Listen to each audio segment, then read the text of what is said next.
Anyway, today we are talking about the impact of nutrition on our well-being, especially our mental well-being. I always figured that there is some connection between what we eat and what goes on in our head. But I always assume that the only connection is that if you're not feeling good here, you want to feel good here, so you put things in your mouth to make you feel good in your belly. That is surprisingly accurate. Right? That's pretty much on point. Why am I eating badly when I'm sad? Why does ice cream make me feel so good? Is that where we're starting off? We're starting off Great. with why am I eating ice cream when I'm sad? Great. It's so relatable. Everybody has been in that situation where you're stressed out and you reach out into the freezer and just grab an ice cream bowl and you're done. Yeah. People always ask me, Tanmay, how come you put on weight? Was it emotional eating? Just assuming that my whole childhood was traumatic and that's why I ate. So the first thing you have to remember is that when we are born, food is the only reward that we have. Food is the only thing that we are living for. Food is the only association that we have with happiness or fulfillment. So जब बच्चा पैदा होता है तो when the mother feeds him or her, that primitive network is established right then. Just something in your mouth. And later on, it's not even about food. So that's why pacifiers work.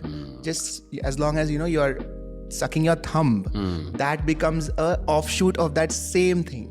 So are you telling me people who have oral fixation, like I'm always chewing on my t-shirt when I'm thinking or chewing on my pen, that is neurologically pleasing because of some connection to food when we were born? Correct. So when you have something that you're playing with your lips, sometimes people pull their lips or bite their lips.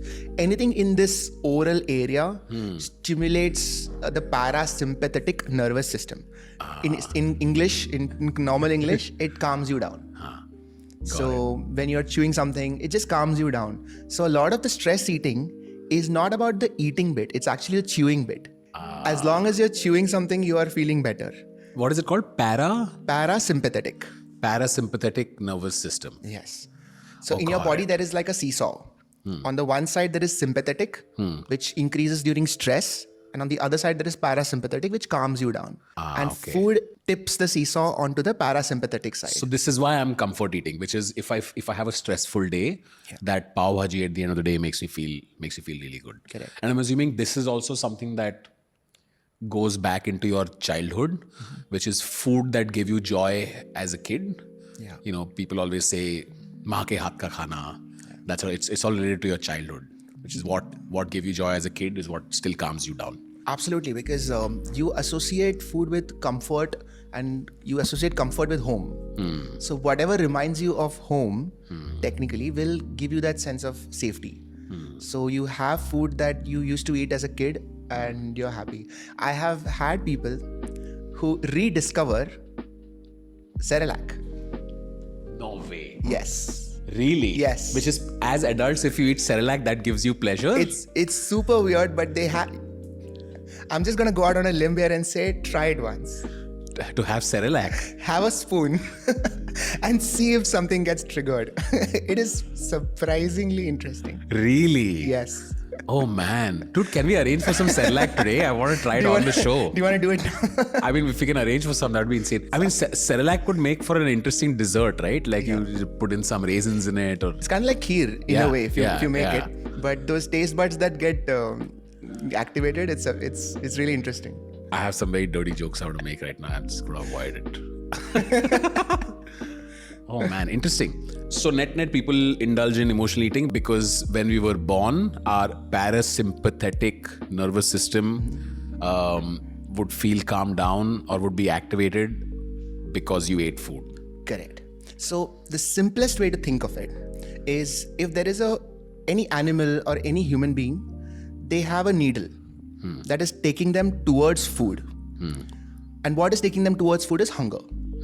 So when they're hungry, they're stressed, the seesaw tips towards sympathetic. And then there is a drive to search for food. They look around, where is their food? Where is their food? They will cry. It's a cry for help, a cry for food.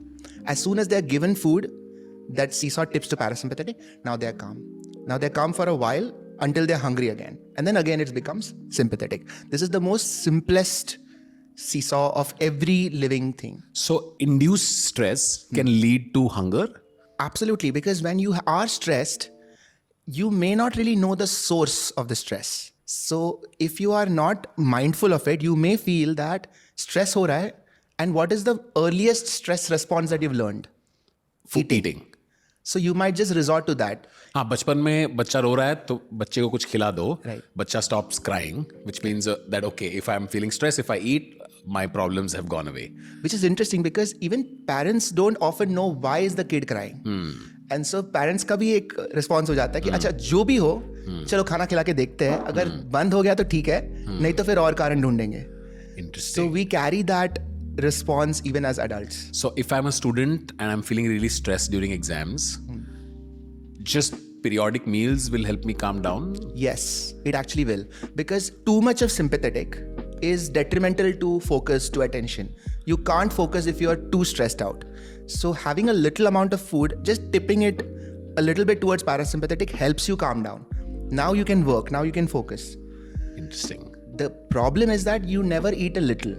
If you're too stressed out, you might eat so much that it completely shifts and the problem is still there, but now you are no longer interested in solving it. Which is why a lot of people go into that emotional eating cycle where they're stressed out, they eat, they feel like the problem is solved. It's actually not.